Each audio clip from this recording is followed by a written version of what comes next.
The global equity market whiplash sort of stemming from kind of this time yesterday when that kind of tit-for-tat tariff story was really being kind of factored into the market is one we need to consider. Joining us around the desk this morning here in London, Edmund Shing, BNP Paribas Global Head of Equity Derivative Strategy, and Hans Redeker, Morgan Stanley Head of Global FX Strategy. Edmund, let me start with you. What can I learn from yesterday?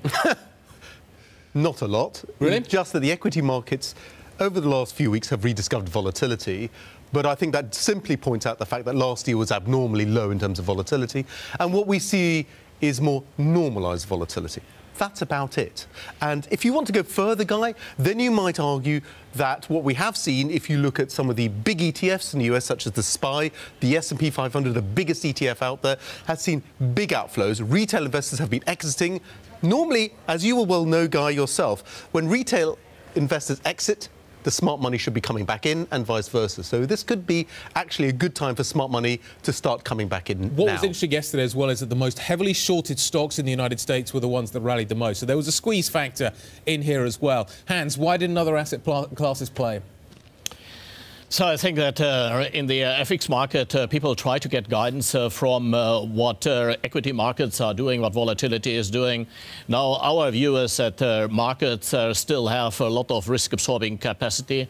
And that was the reason why we thought a week ago to bang the drum and say that risk appetite should be add on into portfolios. And we thought yesterday, too, that there was an overreaction to what came out on the trade side. And the reason why is you need to look into what are the gross implications of what had been suggested on trade tariffs.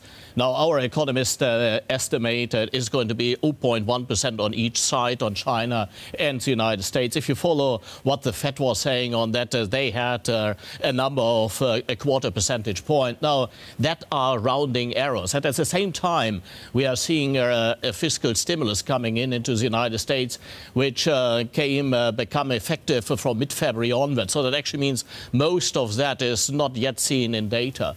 And we had last week a situation where the market was playing a growth concern. You could see that you did see bond yields going down, but corporate bond spreads widening. And we said that doesn't make sense, this growth concern in an environment of a fiscal stimulus. Now, for the equity market really to come under lasting selling pressure, you need to get an inflation concern, and we are not there yet. Well, we're not there yet, Hans, and I guess that's more than important. We saw that in the UK yesterday. Maybe we'll see it with the jobs numbers tomorrow. Hans, if I am an optimist and I want to take advantage of the political and the market volatility that we see, which currency pair expresses that most clearest? So when you do the analysis on risk sensitivity and as well as sensitivity to commodities and so forth, you find within the G10 two currencies. One is sterling, the other one is Norway. However, what I think, too, is that we are now heading in an environment where there is a dollar upward correction. And that has a lot to do that, yes, global growth does look strong, but it is no longer looking as synchronized as it looked to be in January. Just look at the data we had been seeing coming out of Europe. We have seen that the surprise indices for Europe were falling at the fastest pace since the year 2011. And that, of course, is going to find its expression in FX markets. Now, what we have done 2 weeks ago, first of all, we said in dollar-yen, 105, look to the upside, not to the downside. Right. Secondly, we said in respect of euro-dollar, look to the downside and not to the upside. And we think that there's a dollar upward correction playing out against low-yielding currency. So what is the risk to this strategy?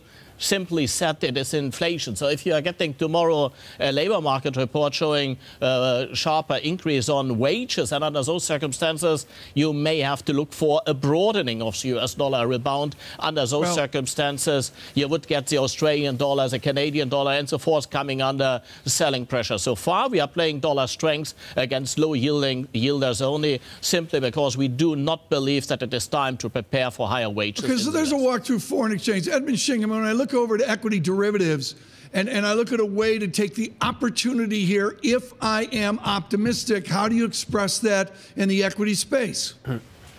Well, you know as well as I do, Tom, Because you've got equity derivatives, we're not talking buy, sell, hold, we're talking probabilities. And right now, I would argue that some of the best probabilities can be expressed via upside options, of course, calls and call spreads. Now, in some of the higher volatility equity indices or equity sectors, you might want to play a call spread. So one example would be, let's say you believe global trade concerns calm down.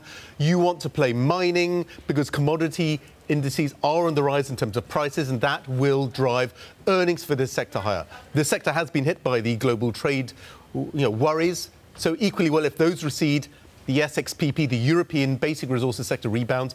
A call spread, because it has high volatility, makes sense there. Otherwise, maybe coming back to Hans's point, the UK could be a very interesting play here because the FTSE 100 has been the biggest underperformer year to date of all developed equity markets. It is a very globalized index, has quite a high commodity component, not only in mining, but also in oil. Right. So again, this could be the market you want to have an upside call to on a contrarian basis.